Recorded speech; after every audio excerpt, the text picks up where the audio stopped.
Olá, eu sou o Nicolas Chores, repórter de política de Veja, e hoje vou entrevistar o candidato do PSDB a governador do Ceará, Ciro Gomes.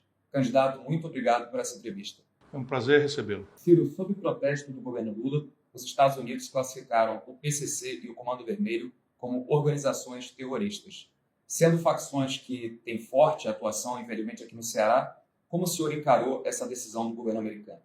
É pena que uma potência estrangeira se autorize a fazer um gesto dessa natureza, mas isso eu entendo e eu tenho denunciado isso há muitos anos. São 25 anos de omissão, período no qual as facções deixaram de ser uma pequena engrenagem em São Paulo e no Rio de Janeiro para virarem poderosíssimas organizações narcoterroristas de militância internacional e que hoje estão se imiscuindo na política. Aqui no Ceará, por exemplo, nós temos, eu posso descrever para você, conexões explícitas.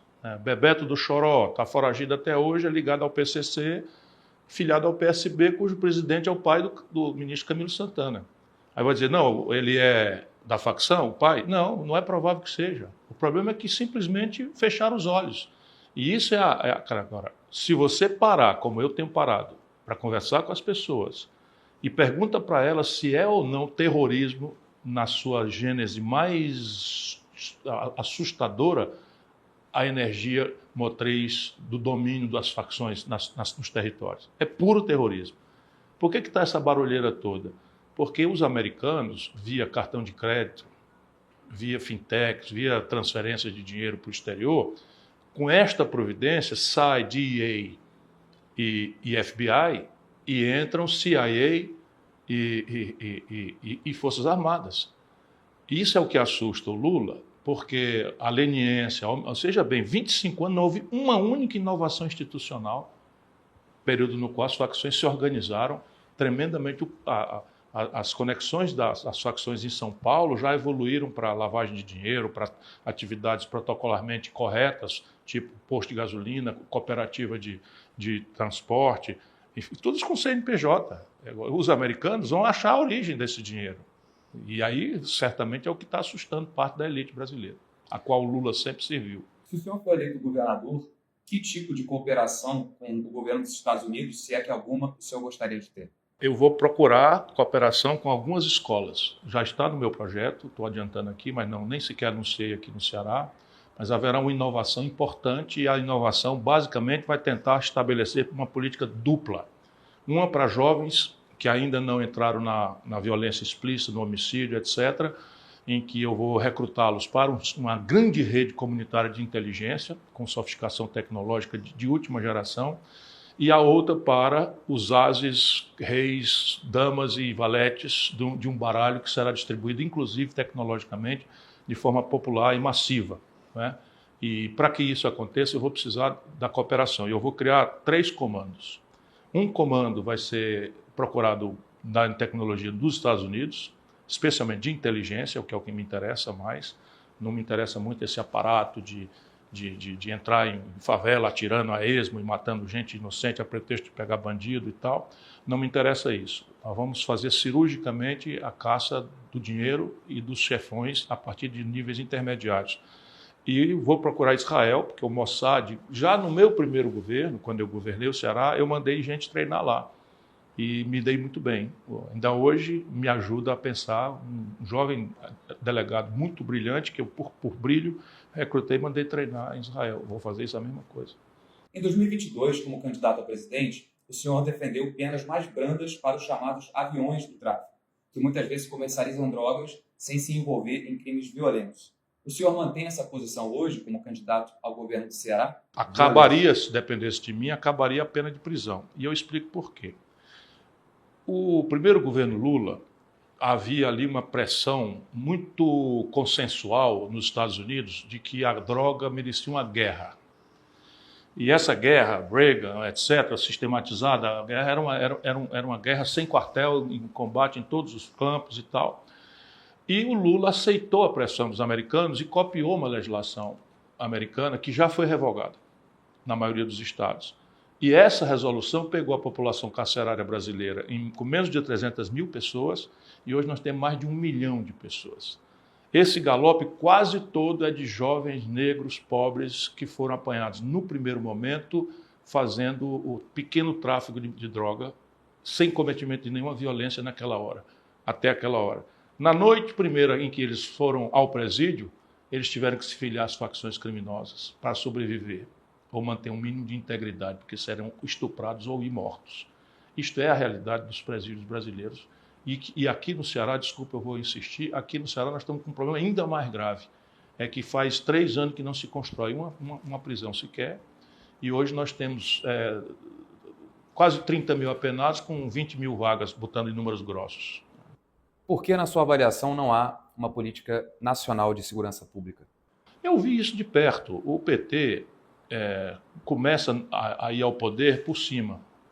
O episódio de uma prefeiturinha aqui, de uma prefeitura acolá, nunca tirou o PT de um eixo que era uma disputa no plano moral, ética, só eles eram decentes e o resto da política toda era contaminada, e uma intransigência ideológica muito difusa, mas ficou com simbólico, e com essa evolução neoliberal do identitarismo, eles apropriaram o que era uma falta de conteúdo, agora virou um conteúdo equivocado, grosseiro, que faz muito mal ao país. Mas eles, o tempo inteiro, eles focaram o poder central. E uma vez no poder central, eu vi, né, o Lula dizendo que esse problema de segurança era dos estados. Agora, repare uma coisa, vamos concordar se isso não é uma omissão criminosa.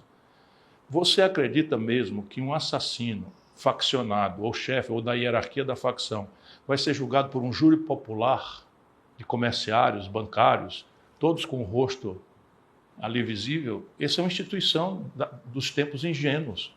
Eu sou advogado, eu amo o júri, fiz muito júri, mas para esse fenômeno não pode ser essa mesma instituição, isso é que eu estou falando. Então o advogado, quando ele advoga em causa de algum criminoso, ele não está cometendo nenhum caráter aético, mas quando ele faz o transporte de informação para fazer o crime se viabilizar, ele perde a franquia de advogado. E nós aqui ainda estamos bajulando os bacharéis, eu sou um deles, estamos bajulando os bacharéis. Você tem que gravar a conversa. 100% das conversas dos apenados de organização criminosa, você tem que gravar. Não pode mais mandá-los a júri popular, o distrito da culpa deve ser revogado, deve ir tudo para um distrito da culpa distinto, porque é assim que você faz. Né? E um programa de proteção de testemunha é minimamente sério, inclusive com apoio e cooperação internacional, porque um chefão da droga hoje, com gente na Hungria, gente no Portugal, gente na Espanha, gente nos Estados Unidos, ele vai caçar uma testemunha, né? E vai matar se você não tiver um acordo. Tudo isso está por ser feito. Né? A PEC da segurança pública e o marco legal do combate ao crime organizado mais ajudam ou atrapalham? Ajudam um pouquinho, mas passam ao largo. Eu estou te propondo questões concretas. Sabe quantos presídios federais o Brasil tem? Um país de 210 milhões de habitantes? Você tem ideia, não? 5. 1, 2, 3, 4, 5. 5 presídios federais. Você tem que federalizar esse crime.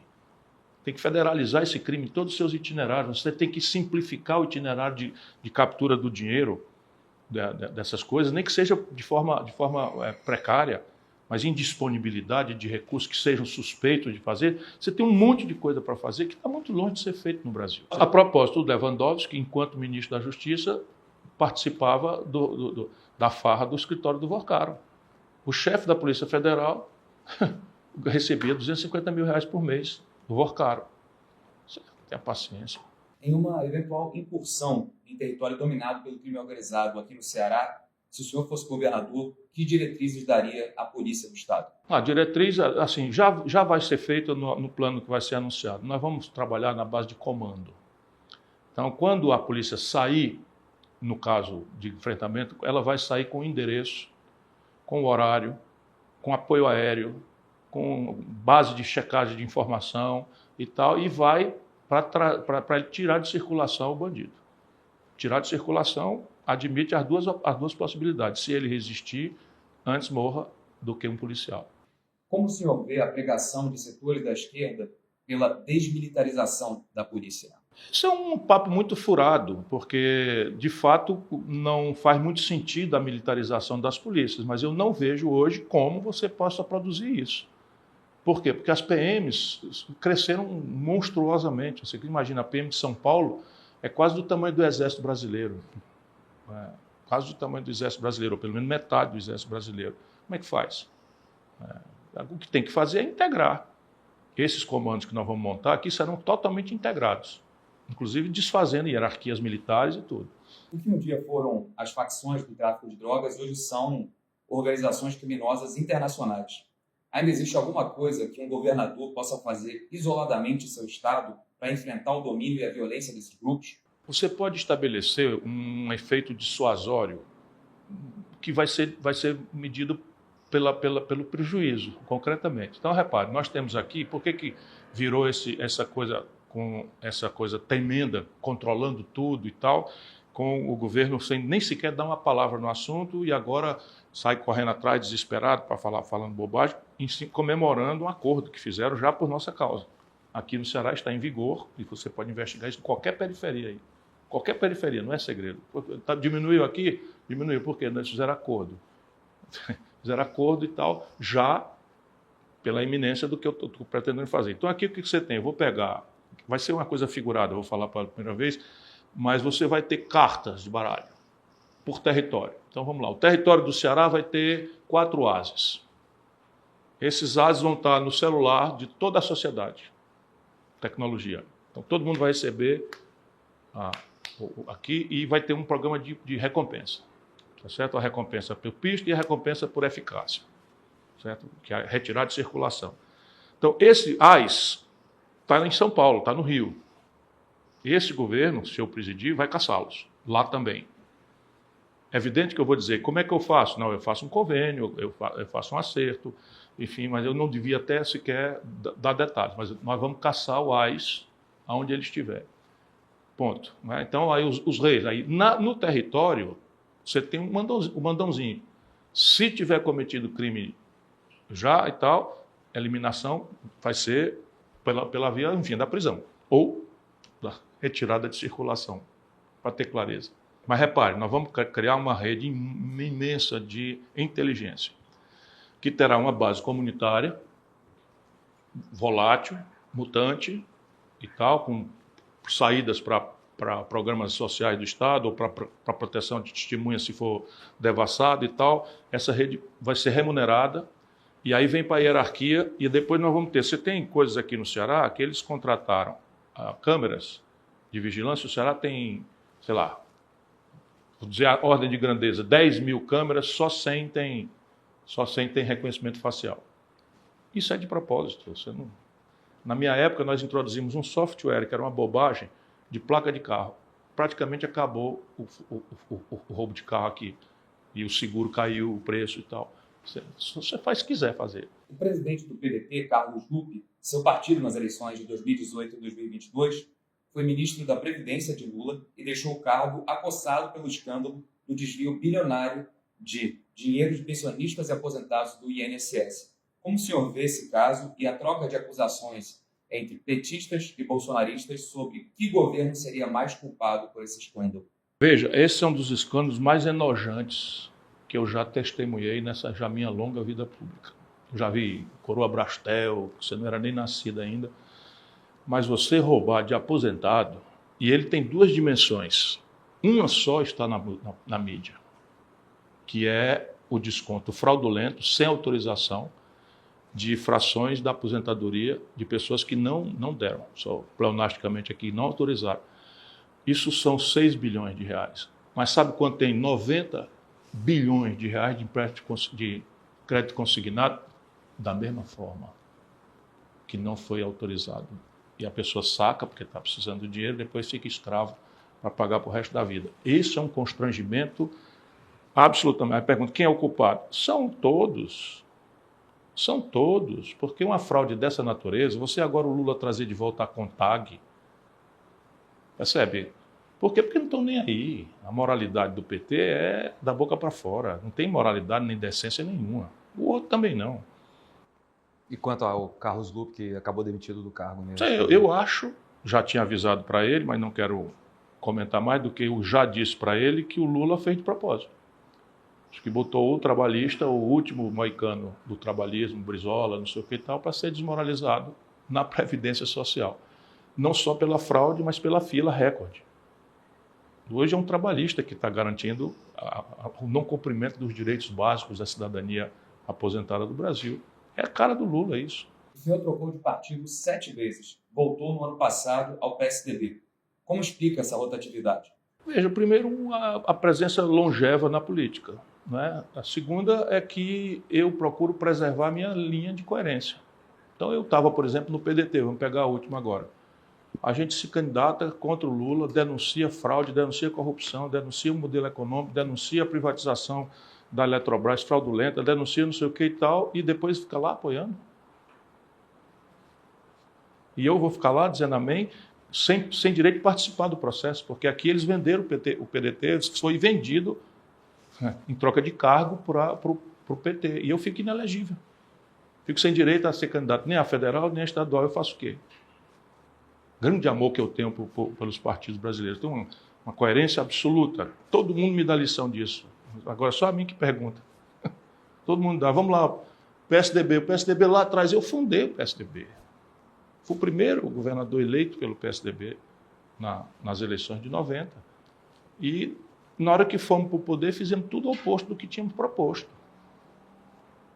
Eu tinha ido para os Estados Unidos, me recusei a ser ministro, fui para os Estados Unidos, escrevi livros, não sei o quê, escrevi artigos semanais, criticando. Aí fui para onde, sabe? Para onde? Para o PPS. Sabe quantos deputados o PPS tinha? 2. Sérgio Arouca e João Herman. 2 deputados. Quem tá mudando para um partido de 2 deputados está procurando algum favorecimento. Aí começa de novo, tudo de novo e tal. Aí quando chega na hora de votar, a gente perde a eleição, o Roberto Freire quer votar no Serra. A gente claramente dito Partido Popular Socialista. Aí votei no Lula. Então, 3 vezes eu saí de partido por causa do Lula. O senhor se afirma independente do binarismo entre Lula e Bolsonaro. Como é que o senhor vai sustentar essa posição para o eleitor do Ceará, recebendo o apoio do PL estadual e do deputado federal André Fernandes agora em 2026? Qual é a contradição? Veja, não há uma única eleição federativa no Brasil que você não vai encontrar essa contradição. Primeiro, por uma hiperfederação. O que tem a ver a cultura política de Santa Catarina com a cultura política do Ceará? São duas culturas políticas completamente distintas e tal. Aí lá o PL é um favorito. Aqui é odiado. O candidato do PL que eu estou dizendo. Aqui é odiado. Então o que é que eu estou fazendo? Nacionalmente, não tem como conciliar nem como explicar, porque permanecem as nossas diferenças. No meu caso, com uma certa simplicidade, né, contundente, só a mentirada do PT que quer que as pessoas não vejam. Eu não fui candidato a presidente, e não já tinha o Bolsonaro e o lulismo. Então eu não já fui candidato contra os dois, assim, em meu favor, não era contra os dois, em meu favor. Sendo que o meu buraco é mais embaixo ainda. Deixa eu lhe dizer, não sei se você vai aproveitar. Tirante a estética, certo adjetivo, que não é trivial, tem sua importância, mas tirante a estética, são rigorosamente a mesma coisa. Eu reconheço que a estética é distinta, não tem problema nenhum. Mas rigorosamente a mesma coisa. Como assim? É assim, ó. Câmbio flutuante, superávit primário, meta de inflação, autonomia selvagem do Banco Central, política de paridade de preço internacional da Petrobras, reforma da Previdência, privatização da Eletrobras fraudulenta. Sabe como é que foi feita a privatização da Eletrobras? Capital 100, o governo resolveu puxar, e o governo tinha 51. O governo resolveu puxar o capital para 120, proibiu o governo de acompanhar, e o Jorge Paulo Lema, com 1,6% do capital votante, assumiu. E está aí o Lula. Né? Política de paridade de preços internacionais da Petrobras. É um escândalo completo. É a mesma coisa. Agora, por exemplo, esse leilão da coisa, você está fazendo R$500 bilhão de contratos de energia suja. Faz a COP30, aluga o barco do Vorcaro e não sei o que e tal, e Aliás, esse workar está em todas, né? E aí você fala da coisa e tal, e agora contrataram energia à base de carvão, de óleo diesel e de gás que nós não temos. O backup da energia nossa, aqui, por exemplo, passado 3 anos conversando fiado, falando em hidrogênio verde. Ora, para ser verde, o hidrogênio precisa que a energia da eletrólise seja renovável. Eles estão fazendo um terminal de gás, com termoelétrica suja. É isso aí. Então, nossa desavença nacional é insuperável e não está na ordem do dia, não está em discussão. Se tivesse, nós não tínhamos nem sentado para conversar. A questão básica é possível que a gente, com as nossas divergências nacionais, a gente se acerte com um projeto de emancipar o Ceará da tragédia que o PT hoje representa, em coisas práticas, segurança pública, desenvolvimento, saúde do Ceará e tal, aparentemente está sendo viável. E eu estou aguardando. Não tocamos em assunto federal, com clareza. De novo, preciso perguntar. Então o senhor descarta apoiar Flávio Bolsonaro ao presidente da República? Eu sou candidato até ontem. Evidentemente está descartado qualquer outro candidato. E agora eu voto no Aécio, que está se colocando pré-candidato. E não sei se o Flávio quer meu apoio também não, porque o que eu já disse sobre eles certamente seria usado, né, pelos oportunistas do PT. Que, aliás, Flávio, devia usar o que eu também falei do PT. O senhor acha que a idade do presidente Lula merece ser objeto de debate nessa campanha? Eu acho que tem uma interdição dessa coisa politicamente correta e tal, mas considero, e acho que as pessoas que querem bem a ele deveriam considerar isso, uma temeridade. Não é? Ele se lançar candidato com 81 anos de idade. Acho uma temeridade. Né? Quero que ele viva 150 anos, na plenitude da sua. Mas, estatisticamente, não é assim. E o resultado prático é que o mundo político todo começa a se organizar, cruelmente, com base numa possível fatalidade, que eu espero que não aconteça. Como o senhor viu a condenação do ex-presidente Jair Bolsonaro pelo STF? Na sua opinião, houve tentativa de golpe de Estado? Da parte dele, sem dúvida. Deixa eu lhe explicar. Golpe de Estado é um crime muito peculiar. Ele evidentemente só é punível na versão tentativa. Por quê? Porque, por definição, se ele funciona, se o golpe acontece, ele é que conta a história, ele é que empolga o poder. Certo? Então, a tentativa, o plano, a ideia, a ideação, a conversas, a coisa, aquilo é em si mesmo a consumação do crime de tentativa de golpe. Acho, entretanto, que as penas das pessoas que foram ali, aquilo para mim foi uma imensa arruaça, punível, mas golpe não, de forma nenhuma. Não é assim que se faz golpe de Estado, nunca foi assim que se fez golpe de Estado, e as penas foram absolutamente exageradas. Então, o senhor faz uma separação óbvia entre claramente o ex-presidente... Eu fiz na data, tudo isso já está... Como eu sou muito falante, tudo isso já foi dito. O senhor tem declarado que, inicialmente, não queria nem sequer ser candidato a governador do Ceará e ainda recusou depois um convite do PSDB para disputar pela 5ª vez a presidência da República. O que pesou nessas suas decisões? Eu disse ao Aécio que se fosse talvez 150 dias atrás o convite para a presidência, encontraria aquilo que é um sonho meu. Eu não posso disfarçar. Eu me preparei, estudei profundamente. Você sabe, eu era governador, eu morava numa casa alugada. Não fui morar no palácio, resolvi não ir morar no palácio e continuei morando na casa alugada. Eu recusei as pensões, sabe, de deputado, de prefeito, não sei o quê, porque eu não tenho fortuna. Me preservei republicano, estudei profundamente o Brasil e tal, e escrevi livros, viajei para o estrangeiro estudando, focado a vida inteira. E eu, até a eleição passada, eu tinha segurança que eu dava jeito no problema. Agora eu estou seguro que está sem jeito. Essa é a razão pela qual eu não quero mais ser candidato nessa quadra. Está sem jeito, vai ter um destroço, e aí vai ser, claro, como o país é uma instituição permanente, nós vamos estar em cima dos destroços, nós vamos erigir uma nova ordem aí e tal. E assim, a cara disso é simples de entender. Você tem uma dívida galopando a 1 trilhão e 100, 1 trilhão e 200 por ano, o fluxo é negativo e piorando, no máximo de arrecadação, que a carga tributária já passou de qualquer razoabilidade, e no mínimo de investimento. Então você está com o máximo de receita, o mínimo de despesa fim, que é investimento, e com desequilíbrio. esse desequilíbrio vai para a dívida, numa conta muito acelerada, dá 8,5% do PIB num único ano. Com esse juro, o PIB não cresce. Aí o mundo ainda avalia dívida versus PIB. Só que isso é no Manual de Economia de Chicago. Por quê? Porque, por definição, escreva isso para ver se as pessoas acordam. Por definição, dívida pública é longo prazo. Por isso que você associa, dívida você paga com caixa do Tesouro, não paga com PIB. Por que você associa a dívida PIB? Porque, sendo ela de longo prazo, o que eu preciso saber é, no grande tempo, a sustentabilidade dessa dívida, se a economia, de onde vêm os recursos, estava sinalizando muito bem. Então, a dívida versus PIB. No Brasil, a dívida está metade vencendo em um dia, overnight. Não tem precedente na história da humanidade. Isso vai para um galope na caixa de câmbio. Assim que passar a eleição, você vai ver. A inflação, quer dizer, na hora que papoca a faixa de câmbio, explode a inflação, que é uma inflação de custo, não tem nada a ver com meta de inflação do jeito que está sendo apurado, você perseguir preço administrado pelo governo com taxa de juros. Isso é um negócio de maluco. Isso é um negócio de maluco, só que é um maluco muito oneroso para a sociedade brasileira. A Petrobras reúne o Conselho de Administração e diz que a gasolina vai subir 6%. Qual é o efeito da taxa de juros sobre esse preço? A taxa de juros, teoricamente, funciona sobre um preço que está inflado por sobredemanda.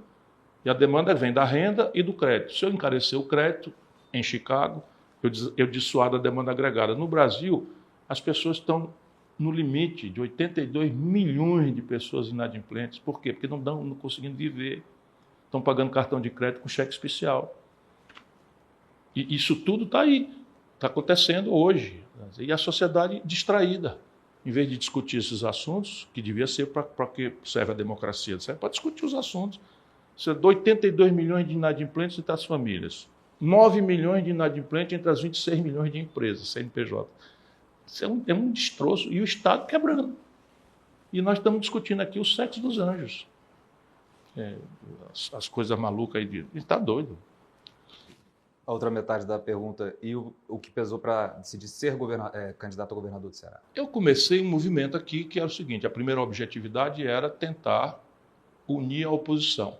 Porque tinha o Capitão Wagner, que foi candidato, o Roberto Cláudio, que foi candidato, o PL com outro candidato, que é o Novo com outro candidato e tal, e surra grande. Que está tudo controlado aqui. Tudo, está tudo dominado. Agora tem promotor aí e tal, porque o Procurador-Geral da Justiça daqui é controlado, do governo e tal, e está desse jeito. Então, eu comecei, como eu não queria nada, comecei a conversar, eu e o Tasso. Começamos a conversar e aí juntamos os deputados, foi o primeiro movimento, tudo disperso, juntamos os deputados, fazemos seis deputados. Hoje nós já temos bem 18 já. Aí com esses 6 deputados, aí começaram a fazer um café da manhã chamando pessoas e tal. E eu, zero vontade, infinita aversão. Não quero saber mais disso, nem. Então, quando começa o movimento, o candidato que eu achava que devia ser era o Roberto Cláudio, mas para fazer a união eu tinha que aceitar que fosse o Capitão Wagner, o Roberto Cláudio, não sei o que e tal, que quem tivesse melhor lá na frente, um ia para o Senado, outro. Começaram a costurar. E acho que por causa disso começaram a falar em mim. E aí começaram a fazer pesquisa. E aí deu essa coisa generosa do povo do Ceará. E eu ainda resisti, pulei para cá, pulei para lá, mas diz o Tasso que eu sou um soldado do partido. Em 2020, o senhor lançou o livro Projeto Nacional O Dever da Esperança, com suas ideias para o desenvolvimento socioeconômico do Brasil, inspiradas em conversas com Mangabeira Unger, que serviram de base para o seu programa de governo quando o senhor se candidatou a presidente pela última vez em 2022. O que desse livro pode ser transposto agora para a sua candidatura a governador do Ceará? O conceito básico de que você tem que trabalhar 3 ancestralidades para você estabelecer desenvolvimento. A primeira ancestralidade é a poupança doméstica alta. Então, isso é um assunto que não é popular, ninguém discute e tal, mas aqui eu já estou estudando e tal, tiro todo dia aí 1 hora para estudar. Aqui está desse jeito. Primeira vez em mais de 30 anos que o Estado do Ceará, que era modelo, sob o ponto de vista de gestão fiscal, tem déficit. E um déficit cavalar. Foi no ano passado 1 bilhão e 200 milhões de reais, que para nós é muito dinheiro, e esse ano 4. Então, ano que vem, você está com poupança zero. Então, o primeiro movimento é consertar a poupança do Estado. Não é? está lá no livro como fazer e tal, no plano nacional, mas aqui você não dá mais para aumentar imposto, você tem que cortar a despesa para valer e tal. A segunda coisa é uma coordenação estratégica, governo, empresariados e universidade, tecnologia. Então, isso aqui no passado eu fiz um pacto de cooperação, eu mesmo presidia, reunia empresariados, sindicalistas e universidades e tal, e ali a gente quebrava o pau em todos os assuntos. Agora vai ser uma coisa um pouco mais sofisticada, porque o Ceará alargou a sua base econômica, mas nós temos um problema dramático. Ou seja, essa gente do PT apoiou com entusiasmo, porque tudo que o Lula manda eles dizem amém, sem perceber o interesse do Estado, que é o que eles funcionalmente são obrigados a defender, é que a nossa estrutura de atração de investimentos industriais tem por base o crédito na origem do ICMS, incentivo fiscal. Então, nós trouxemos um polo calçadista, e eu que fundei aqui no Ceará, Tássio ampliou e tal, nós temos hoje a maior produção exportadora de calçado do Brasil, a partir do nada. A matéria-prima da Grendene, que é a maior fábrica de todas, da maior empresa aqui, vem de Camaçari, que é petroquímica. E ela produz 250 milhões de pares. Se ela vender 1 milhão de pares aqui, é muito. 249 milhões viaja para vender em São Paulo ou no estrangeiro e tal. Esse passeio logístico, ele inviabiliza se você não tiver uma indenização. E acho que o Estado não perdia nada porque não tinha essa arrecadação. Se ele vem para cá, você abre mão da parte que era o crédito na origem e tal. Acabaram com isso. Nessa reforma tributária, acabou com isso. Então, o desafio do próximo governante do Ceará vai ser um ato defensivo, de ver como é que a gente não vai ampliar a revoada. 89 indústrias de calçados já foram embora do Ceará nos últimos 10 anos. O Estado era o 16º lugar em renda familiar per capita do Brasil quando eles começaram, 6 anos atrás, hoje é o 25º, 26º, penúltimo, renda per capita. Né? Então, estão destruindo o Estado, sob o ponto de vista fiscal, eu tenho que reordenar isso. E a terceira perna é o investimento em gente. No caso aqui, o investimento em gente mais grave, mais urgente, mais inadiável, pelo pedido da sociedade, é esse projeto que está sendo embrionado de segurança pública. Seu retorno ao PSDB remete ao início de sua relação política com Tasso Gereissati, nos anos 80. O partido que nasceria no final daquela década governou o país por 8 anos com a FHC, depois polarizou 4 eleições presidenciais com o PT. Hoje figura bastante minguado, longe do protagonismo nacional. O que isso revela sobre a sua própria trajetória e a política partidária atualmente no Brasil?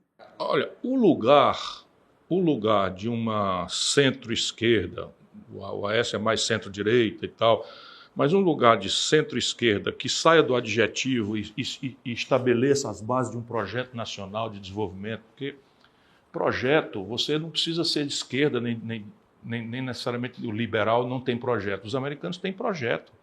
O que o Trump está fazendo, claramente, tem um norte.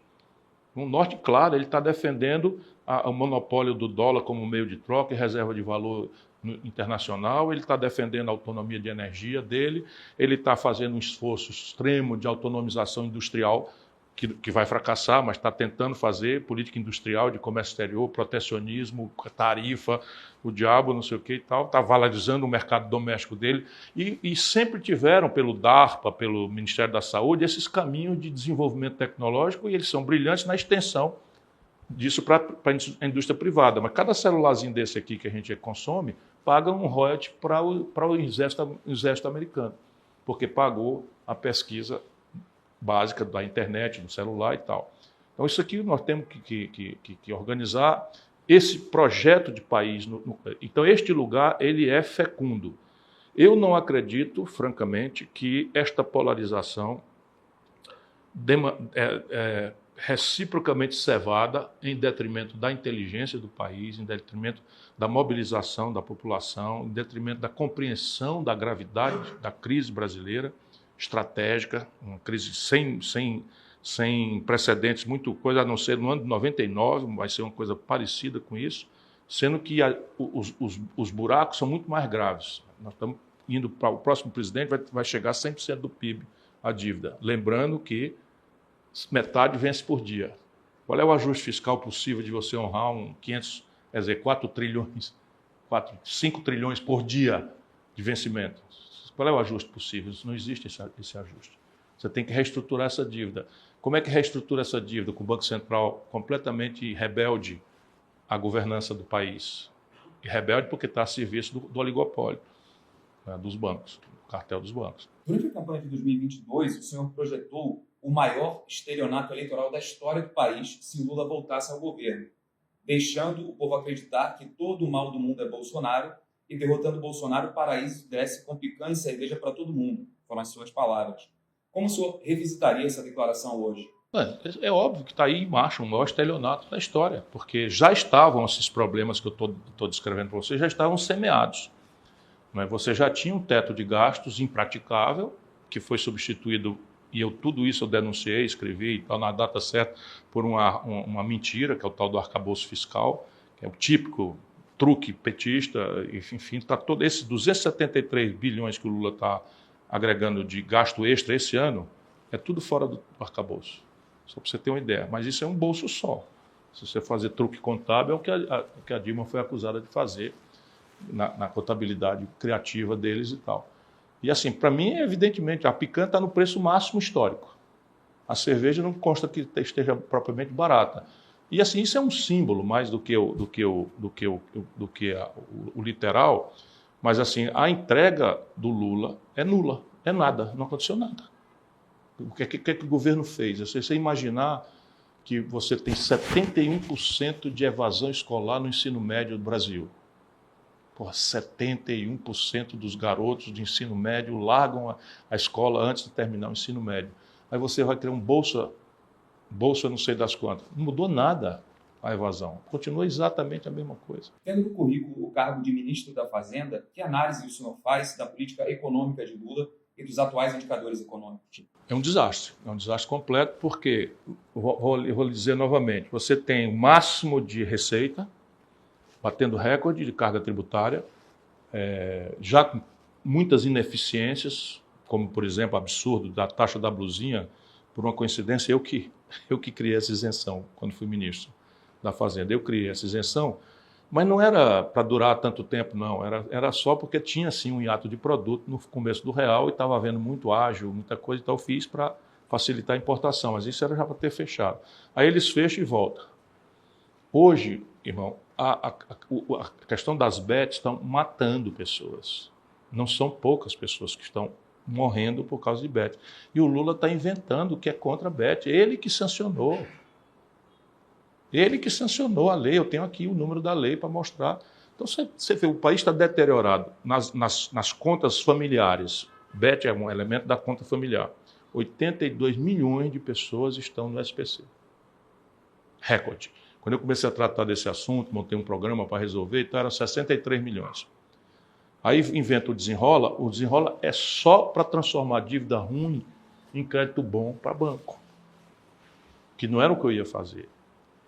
Crédito bom, então é o seguinte, eu estou te devendo R$1.000, não tem um puto para pagar, e aí vem o Lula e diz assim, ó, eu avalizo o R$1.000, o 1.000 que não valia mais nada passa a valer 1.000. Esse que é o como a história dos precatórios. É um escândalo completo. Um escândalo completo. Me amordaçaram, ninguém comenta o assunto, nem vai sair na sua revista e tal. Enfim. O que mais?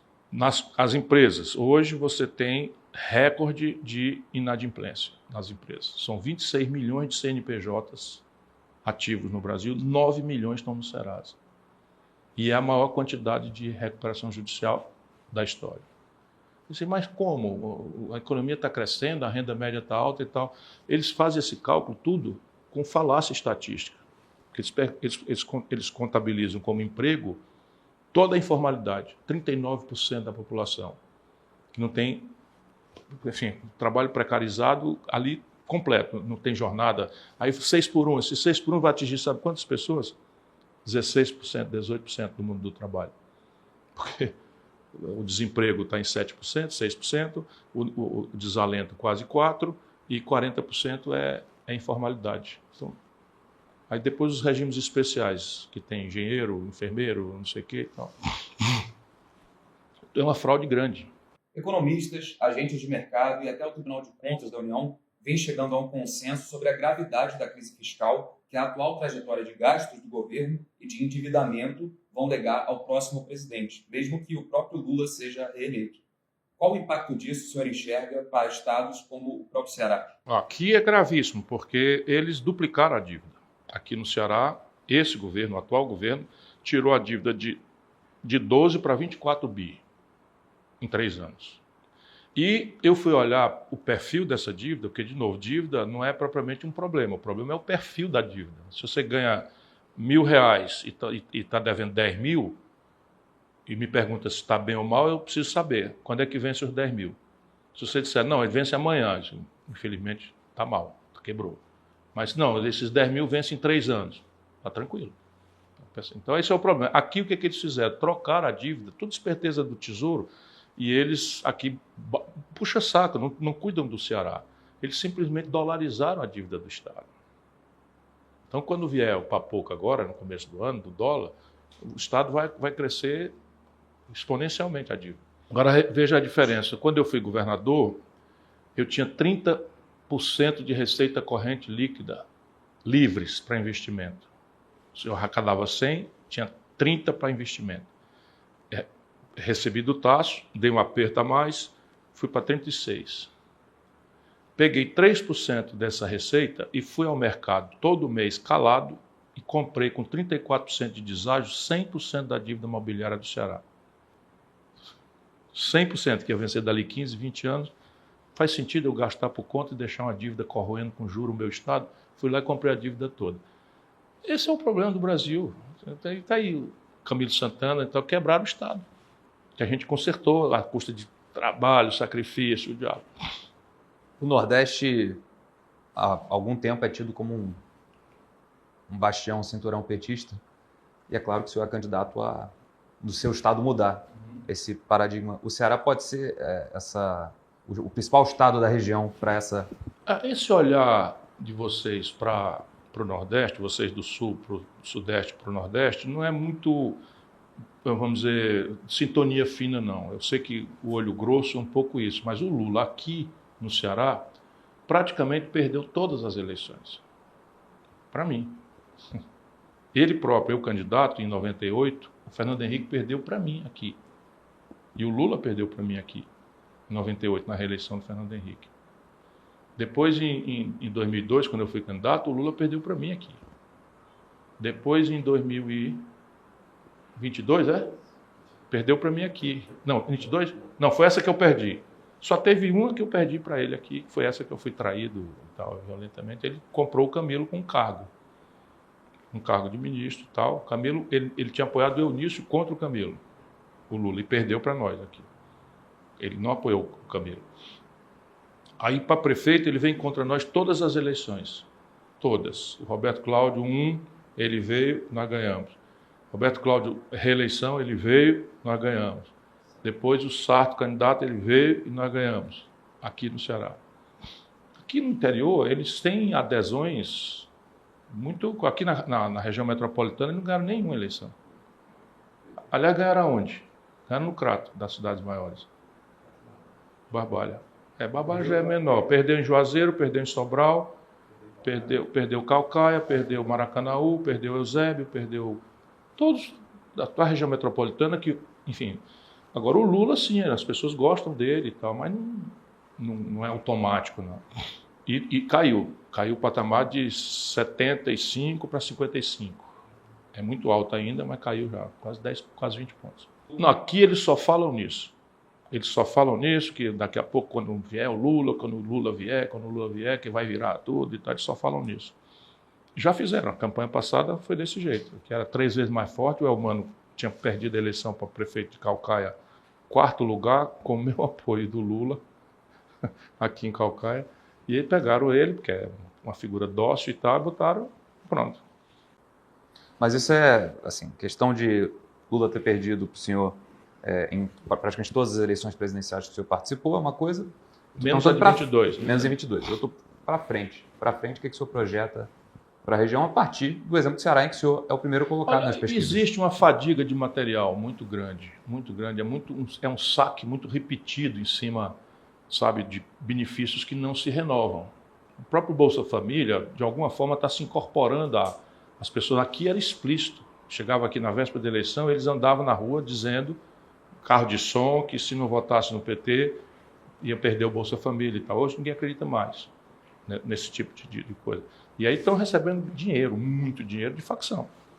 Estou falando com concretude. Então, tem um inquérito rodando com que o prefeito da capital teria recebido 20 milhões através do filho do cara do PCC, chamado Bebeto do Choró. Então, insisto, o Ceará pode ser um dos estados em que tem essa... Veja, eu não quero medir forças com o Lula, até porque no dia seguinte eu vou abraçar todo mundo do estado e vou procurar o presidente que foi eleito. Porque do jeito que eles estão arrebentando aqui, tem muita coisa séria para resolver. Muita coisa séria para resolver. Por exemplo, essa questão conceitual de termoelétrica, quando nós temos o maior empreendedor de energia solar e eólica do Brasil, é cearense, que é da Casa dos Ventos, o Marararipe. E tal, estava todo acertado com TikTok e tal. Essa turma exige que a energia seja limpa. Então tem mil pendências. Desde isso, aí você tem o efeito estruturante da Transnordestina. Hoje está zero estudo, zero projeto e tal, cada município se virando para ver o que é que faz. Tudo isso eu já fizemos aqui aeroporto internacional, fizemos um porto novo, fizemos a siderúrgica do Ceará, fizemos isso aqui, é coisa grande. O projeto São Francisco, eu que fui o autor do projeto e tal, e essas coisas, acabou tudo, não tem mais nada acontecendo no Ceará. E isso eu vou ter que procurar o presidente que foi eleito, quem quer que seja.